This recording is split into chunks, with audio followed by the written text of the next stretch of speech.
दोस्तों, आज के इस वीडियो में मैं आपको एक ऐसी कहानी सुनाने जा रहा हूँ। इस कहानी में एक ऐसा प्रश्न है जिसका जवाब आप भी जानना चाहेंगे।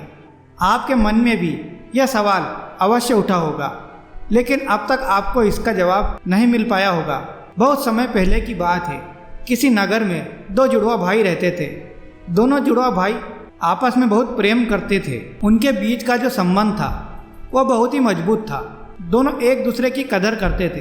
दोनों एक दूसरे का सम्मान किया करते थे। उनमें से एक जो बड़ा भाई था वो बहुत ही कामयाब इंसान था, अर्थात उसके पास वो सब कुछ था जो वो चाहता था।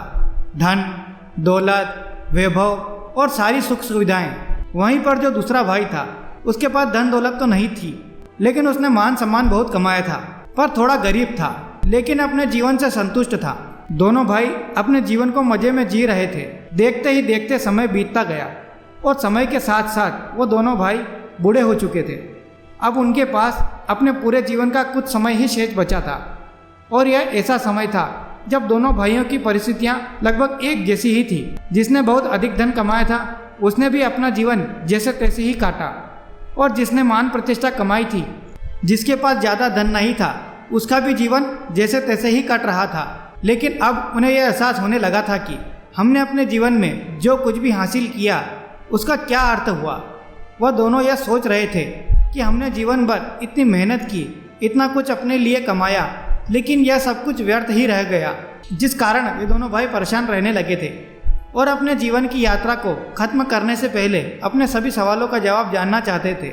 एक दिन बड़े भाई के एक मित्र ने जब अपने मित्र को बहुत उदास देखा तो उसने उसकी उदासी का कारण पूछा। तब उसने सारी आपबीती अपने मित्र को बता दी। इस पर बड़े भाई का मित्र कहता है कि यहाँ पास में ही एक गुरु रहते हैं। उनके आश्रम में भीड़ लगी रहती है। वह सभी के हर प्रश्न का जवाब देते हैं, तो वहाँ पर चले जाओ। मुझे यकीन है कि जो भी तुम प्रश्न पूछोगे उसका उत्तर तुम्हें अवश्य देंगे। वह बहुत ज्ञानी है। उनकी ख्याति दूर दूर तक फैली हुई है। दूर दूर से लोग अपने सवालों के जवाब जानने के लिए उनके पास आते हैं। तुम भी वहां जाकर एक बार अवश्य अपने सवालों के जवाब पूछ कर तो देखो। मुझे यकीन है कि तुम्हें तुम्हारे सवालों का जवाब वहीं पर मिलेंगे। वह दोनों भाई उस गुरु के पास पहुंच जाते हैं और अपने सवालों के जवाब जानने के लिए बहुत उत्सुक होते हैं। जब वहां पर गए तो उन्होंने देखा कि गुरु ध्यान में लीन थे। दोनों ने खड़े होकर वहीं पर इंतजार करना उचित समझा। जब गुरु अपने ध्यान से बाहर आए और जब उन्होंने आंखें खोली तब उन्होंने देखा कि दो बूढ़े व्यक्ति उनके सामने खड़े हैं। तब गुरु ने उनसे यहाँ आने का कारण पूछा। तभी बड़े भाई ने कहा कि हे गुरुदेव, मैं आपसे अपने सवाल का जवाब जानना चाहता हूँ। मेरे मन में कई सवाल हैं और मुझे उनके जवाब चाहिए। मैंने सुना है कि आप किसी को खाली हाथ नहीं जाने देते। आप सभी की समस्या का निवारण कर देते हैं। आप सभी की शंकाओं को दूर कर देते हैं। इसीलिए हम आपके पास आए हैं और हमें पूरी उम्मीद है कि आप हमारे सवालों का जवाब भी अवश्य देंगे। इस पर वो गुरु मुस्कुराने लगे और कहते हैं, बेटा, मेरे पास तुम्हारे सभी सवालों का जवाब है या नहीं यह तो तुम्हारे सवाल पर निर्भर करता है, लेकिन मेरे पास इतना समय नहीं है कि मैं तुम्हारे सारे सवालों का जवाब दे सकूं। लेकिन हाँ, अगर तुम इन सभी सवालों का एक निचोड़ निकाल कर मुझे केवल एक प्रश्न पूछते हो तो मैं उसका उत्तर अवश्य दे सकता हूँ। अर्थात जीवन के सारे सवालों को एक ही सवाल में पेश करो तो मैं तुम्हारी मदद अवश्य कर सकता हूँ। उस गुरु की यह बात सुनकर दोनों बड़े चिंतित हो गए। उन्हें समझ नहीं आ रहा था कि आखिर अपने पूरे जीवन के इन प्रश्नों को केवल एक प्रश्न में ही कैसे परिवर्तित किया जाए। दोनों सोच में पड़ गए। दोनों ने काफ़ी देर सोच विचार किया, चर्चा की, और इसके बाद बड़ा भाई कहता है कि गुरुदेव, यह तो बड़ी विचित्र बात है कि अपने जीवन के सारे सवालों को केवल एक सवाल में परिवर्तित करके हम आपसे कैसे पूछ सकते हैं। हमने बहुत प्रयास किया, हमने आपस में बातें भी की, लेकिन हाँ, हम इन सभी सवालों को एक सवाल में परिवर्तित ना कर सकें। लेकिन उसके बाद हमने कुछ देर और सोचा विचारा कि हमें किसी भी तरीके से केवल एक सवाल ही पूछने का मौका मिला है, जिस कारण हम दोनों भाइयों में आपस में सहमति करके अपने जीवन को केवल एक सवाल में पिरो दिया। अब मैं वह सवाल आपसे पूछना चाहता हूँ, क्या मुझे आज्ञा है? तभी वो गुरु कहता है, अवश्य, जो तुम पूछना चाहते हो पूछ सकते हो। तभी वह बड़ा भाई कहता है कि गुरुजी, हम दोनों भाई हैं और हम दोनों ने अपने जीवन को संतोषजनक जिया है। एक तरफ जहाँ मैंने खूब सारा धन इकट्ठा किया है, विभव और सारी सुख सुविधाएं इकट्ठा की है, वहीं पर मेरे भाई ने अपने जीवन में मान सम्मान और प्रतिष्ठा इकट्ठा की है। और अपने जीवन को संतोषजनक बना दिया। लेकिन अब हमारे जीवन का वह समय आ चुका है कि हम कभी भी अब मृत्यु को प्राप्त हो सकते हैं। अब हमारे मन में एक अजीब सा प्रश्न है और वो ये है कि हमें लगता है कि हमने जीवन में जो कुछ भी पाया है, जो कुछ भी इकट्ठा किया है, यह सब कुछ व्यर्थ है। जैसे हमारे मन के कोने में कहीं कुछ खालीपन सा है, जिसके कारण हमें ऐसा प्रतीत होता है कि मानो हमने अपने जीवन में कुछ खो दिया है, लेकिन वह क्या है यह हमें समझ नहीं आ रहा। हमने जो कुछ भी इकट्ठा किया, धन, वैभव, मान, सम्मान, सारी सुख सुविधाएं, वह तो सब यहीं रह जाएगा। तो फिर ऐसी राशि मूल्य का क्या फ़ायदा जिसके लिए हमने यह जीवन जिया? जो कुछ हमने इकट्ठा किया, जब वह हमारे साथ जाने वाला ही नहीं है तो सब कुछ यहीं पर रह जाएगा, यहीं पर ख़त्म हो जाएगा। हमने अपने मूल्य के लिए अपने जीवन को दांव पर लगा दिया, अपने आदर्शों के लिए अपने जीवन को दांव पर लगा दिया। हमने बहुत अच्छे अच्छे रिश्ते बनाए, अपने आदर्शों को अपने मूल्यों पर दान कर दिया, यह सोचकर कि हमारे मूल्य हमारे आदर्श से बचे रहेंगे। लेकिन जब हमने पीछे मुड़कर देखा तो हमें यह एहसास हुआ कि जिस मूल्य और जिस आदर्श को पीछे छोड़कर यह सोच रहे थे, तो ऐसे मूल्य को क्या फ़ायदा जिसे मौत जब चाहे पूरी तरह से नष्ट करके बर्बाद कर दे। क्या हमें अपने जीवन में इतनी मेहनत नहीं करनी चाहिए थी? क्या हमने जो कुछ भी हासिल किया यह सब व्यर्थ हो गया? और इस जीवन के दौर में इस समय हम खड़े हैं, हमें एहसास हो रहा है कि हम असली सत्य को पहचान ही नहीं सके। वो असली सत्य क्या है यह अभी हम नहीं जानते, लेकिन इस सत्य को जाने बिना भी हम अपने जीवन को त्यागना नहीं चाहते। जब हम यह सोचते हैं तो हमारा मन डर के मारे कांप उठता है। हमारे मन में एक अजीब सी पीड़ा उठती है। हम यह नहीं जानते कि वह क्या है और क्यों है, लेकिन हमें तो बस यह जानना है कि आखिर वह सत्य है क्या, आखिर वह खालीपन है क्या। इसीलिए हम दोनों आपके सामने हाथ जोड़ते हैं और अपने सवालों का जवाब चाहते हैं। हम पर कृपा करें। हम जानना चाहते हैं कि इंसान के आदर्श, इंसान के मूल्य, इंसान के जीवन जीने का तरीका आखिर कैसा होना चाहिए, ताकि वह अपने बुढ़ापे में सभी सवालों से मुक्त हो सके, जिससे अंतिम समय में उसके मन में कोई दुविधा ना हो, वह खुशी खुशी अपने प्राणों को त्याग सके और जाते वक्त हमारे मन में कोई संकोच ना हो कि हमने अपने जीवन में क्या कमी छोड़ दी। हमें तो बल्कि यह खुशी होनी चाहिए कि जो कुछ भी किया है बहुत अच्छा था। उन दोनों का यह सवाल सुनकर गुरुजी एक पल के लिए तो सोच में पड़ गए। उन्होंने काफ़ी देर सोच विचार किया और फिर इसका जवाब देना शुरू किया। गुरु कहते हैं, बेटा, हम मनुष्य हमेशा अंधकार में जीते हैं। हमें लगता है कि हमारे जीवन का कोई अंत नहीं है। हम तो यहाँ पर सदा के लिए जीने आए हैं, इसीलिए हम केवल मौज मस्ती में अपना समय यूं ही व्यर्थ कर देते हैं।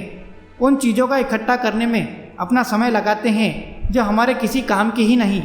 और जब तक हम मनुष्य के जीवन में कोई बड़ी बीमारी या फिर बुढ़ापा जैसे जीवन के दौर जब तक हमारे सामने नहीं आते, तब तक तो हम अपने आप को अमर ही समझते रहते हैं और हम इस अंधकार में जीते हैं कि हमारी मौत भी कुछ नहीं बिगाड़ सकती।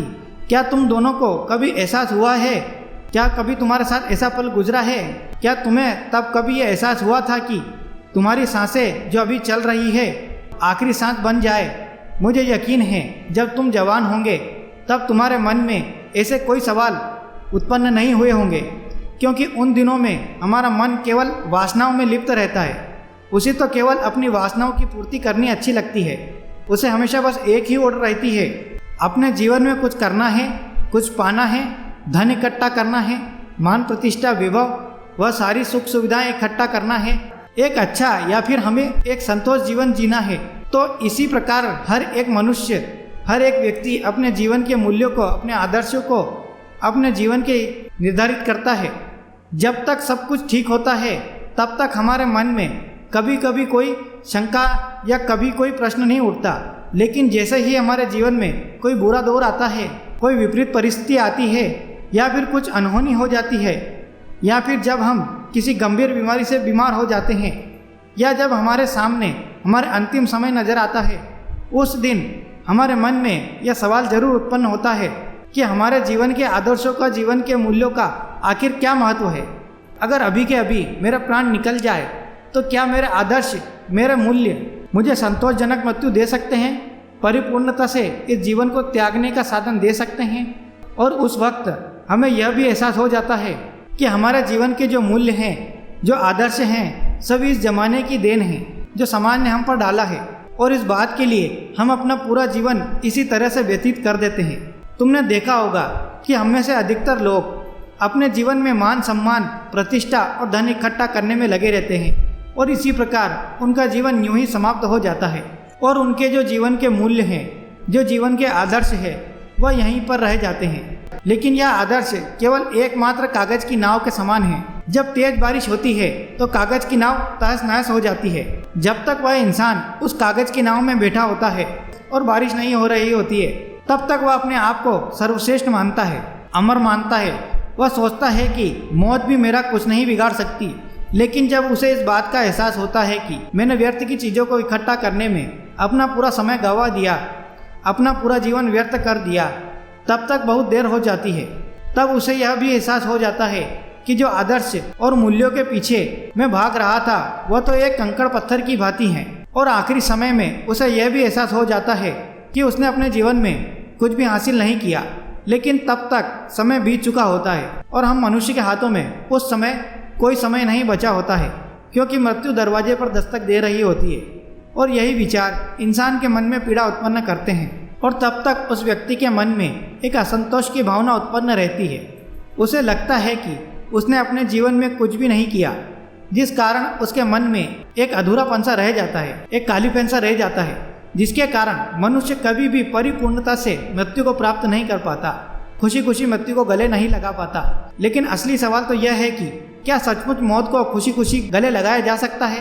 क्या वास्तविक तौर पर परिपूर्णता के साथ, संतोष के साथ मृत्यु को प्राप्त किया जा सकता है? आपको इस सवाल का सटीक जवाब मिल जाए तो आपको आपके जीवन की राह मिल जाती है, क्योंकि मृत्यु ही जीवन का दूसरा पहलू है जो आपको जीना सिखाती है, हमें जीवन जीने का मार्ग दिखाती है। जरा एक पल के लिए यह सोच कर देखो कि तुम अभी जिंदा हो, लेकिन तुम्हारे सांसें चल रही है। लेकिन वह जो तुम्हारी सांस चल रही है वह तुम्हारी आखिरी सांस बन जाए तो उस अंतिम क्षण में तुम्हें किस बात का पछतावा होगा? एक पल के लिए सोच कर देखो, क्या हो सकता है कि तुम्हारे मन में यह तकलीफ हो कि मैंने उस कार्य को अभी तक पूरा नहीं किया, मैं अभी तक अपने लक्ष्य तक नहीं पहुंच पाया, मैंने किसी से वादा किया था कि मैं ऐसा करके दिखाऊंगा, लेकिन मैं अभी तक उसे पूरा नहीं कर सका। ऐसे कई सवाल आपके मन में उठने लगते होंगे, और यही सवाल, यही पीड़ा हमें दिमाग की तरह खाती चली जाती है। और यदि तुमने अपने किसी कार्य को या किसी लक्ष्य को जो आपने निर्धारित किया था उसे पूरा कर भी लिया है, तब भी आपके मन में हमेशा एक प्रश्न तो शेष बचा ही रहेगा। वह यह है कि जो लक्ष्य मैंने निर्धारित किया था वो तो एक मिथ्या था, वह कोई वास्तविक नहीं था, वह परमानेंट नहीं था। इसीलिए वही कार्य, वही लक्ष्य तुम्हारे मन को पीड़ा पहुंचाते हैं। और तब हमारे मन में एक और सवाल उत्पन्न हो जाता है कि हमने अपनी अज्ञानता के कारण अपने जीवन में एक गलत लक्ष्य चुन लिया है और उसे पाने के लिए पूरी ताकत लगा दी, अपना पूरा जीवन लगा दिया। और जब तुम्हें यह पता चला कि वह लक्ष्य तो मिल गया लेकिन वह लक्ष्य तो झूठा था, तब उस मन में जो पीड़ा उठती है वह असहनीय होती है। एक बार के लिए यह भी सोच कर देखो कि तुमने अपने जीवन में कोई लक्ष्य निर्धारित किया था और उस लक्ष्य के लिए तुम उस मार्ग पर चलते चले जा रहे हो, और तभी तुम्हें यह पता चलता है कि जिस लक्ष्य का तुम पीछा कर रहे हो, जिस लक्ष्य को तुम पाना चाहते हो, वह लक्ष्य तो दूसरी दिशा में रह गया। जब तुम अपने जीवन के दूसरे छोर पर पहुंच जाते हो, तब तो मुझे एहसास होता है कि जिस लक्ष्य को हम पाना चाहते थे वह तो जीवन के दूसरे छोर पर है, और तुमने ही उस जीवन पर कभी ध्यान नहीं दिया, आंखें खोलकर उसे कभी नहीं देखा। तुम तो बस एक अंधकार में थे कि मुझे अपना लक्ष्य पाना है, इसलिए अपनी आंखें बंद करके तुम अपनी दिशा में बढ़ते चले गए, यह सोचकर कि जहाँ रास्ता खत्म होगा वहीं मेरा लक्ष्य है। लेकिन आप ये भूल गए, यह तो जीवन है और जीवन हर कोई जीता है, यहाँ तक कि जानवर भी जीते हैं। खाना पीना तो जानवर भी खाते हैं। एक जानवर भी मेहनत करता है, अपने परिवार का पालन पोषण करता है, और वह भी अपनी प्रतिष्ठा कायम रखता है। लेकिन अब सबसे बड़ा सवाल यहाँ पर यह भी है कि एक जानवर और इंसान के लक्ष्य में क्या फ़र्क होता है। जानवर का लक्ष्य सीमित होता है, उसे तो बस इतना ही चाहिए कि वह पेट भर के खाना खा सके और वह आराम से अपने जीवन को जी सके। इसके अलावा उसे अपना परिवार बसाना अच्छा लगता है और यही उसके लिए जीवन का लक्ष्य होता है। वहीं पर एक इंसान यही सोचता है कि वह धन संपत्ति इकट्ठा कर ले, मान सम्मान प्रतिष्ठा इकट्ठा कर ले, एक अच्छा घर इससे ज़्यादा और कुछ नहीं, यही एकमात्र उसका लक्ष्य होता है। इससे मेरा जीवन परिपूर्ण हो जाएगा। लेकिन क्या आपने एक जानवर और इंसान के बीच की लक्ष्य की समानता देखी है कि दोनों का लक्ष्य लगभग एक जैसा ही होता है?